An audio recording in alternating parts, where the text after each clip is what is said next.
ويهل علينا شهر الخير بخيره. كل سنة وانتم طيبين، ينعاد عليكم الأيام بخير. صلوا على النبي يا جماعة، بالصلاة على الحبيب قلبك يطيب. زي ما انتم شايفين معايا كده، أنا معايا قفص طماطم. أنا اشتريته وفضيته في الطبق عشان أدي القفص للخضري، عشان لازم أرجعه تاني. تمام، فضيته في الطبق الكبير ده.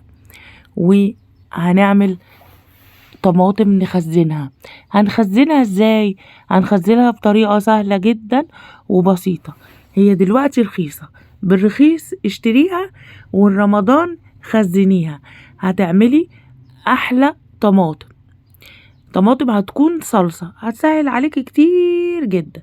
انا فضيت شوية شوية في طبق كده، وبغسلهم تحت الحنفية بالمية الجارية. بغسلهم كويس جدا، وبشيل منهم الزرعة الخضراء بتاعتهم، وبقطعهم وبحطهم في حلل كده زي ما انتم شايفين، وبحط لهم شوية مية صغيرين قوي، مش كتار. تمام، وهسيبهم بقى على النار يغلوا كويس جدا جدا، وهنشوف مع بعض هنعمل ايه. طبعا الطماطم جت عليها فترة كانت غالية جدا، كانت غالية قوي.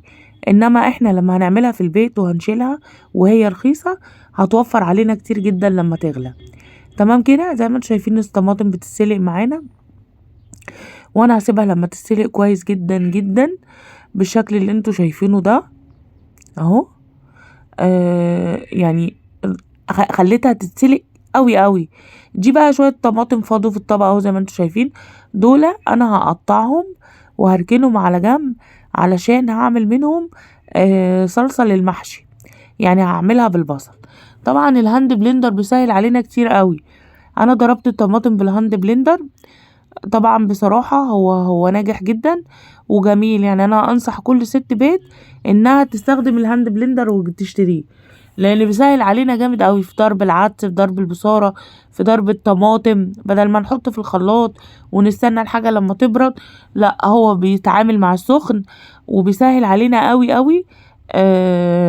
يعني الحاجات في البيت، يعني بيسهل علينا وما بيضيعش وقتنا ولا مجهودنا ولا بيتعبنا ولا اي حاجة زي ما انتوا شايفين. وانا عامله لكم والله فيديو عن الهاند بلندر اللي انا بستخدمه ده، عامله لكم، هتلاقوه على القناه. لو تحبوا ان انا اسيبه لكم في التعليق مثبت، عرفوني وانا في التعليقات، وانا بسيبه لكم. يعني هسيب لكم الفيديو.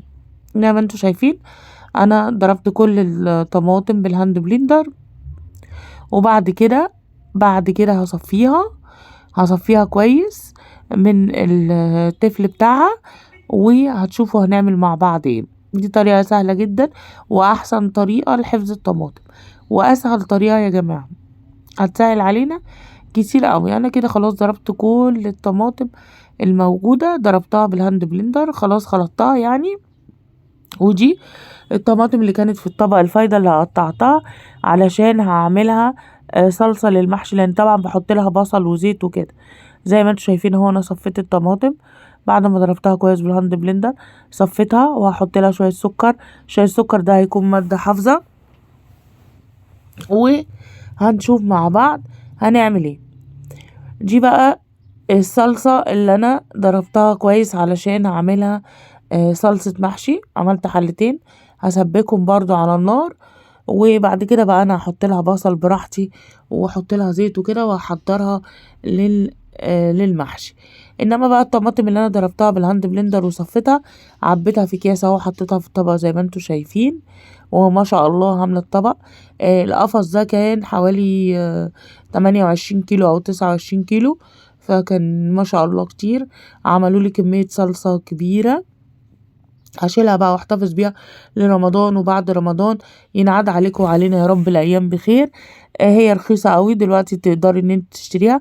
وانا كنت جايبة القفص بحوالي 85 جنيه 90 جنيه حاجة زي كده، يعني بتهيألي 85 جنيه. فان شاء الله باذن الله لما تعمليها في البيت هتوفر عليكي كتير قوي مجهود ولو الطماطم غليت، واحنا طبعا عارفين كلنا ان الحاجه بتغلى دايما في رمضان. اي مواسم الخضروات والحاجه بتغلى فيها. ف يعني احنا نجيب ونخزن في البيت احسن واوفر لنا بكتير اوي، وكمان زي ما انتوا شايفين مش متعبة ولا اي حاجة. وزي ما انا قلتلكوا ان كل حاجة في البيت بتنفع. اتمنى ان شاء الله ان الفيديو يعجبكم وينول رضاكم، متنسونيش لايك وشير وسبسكرايب.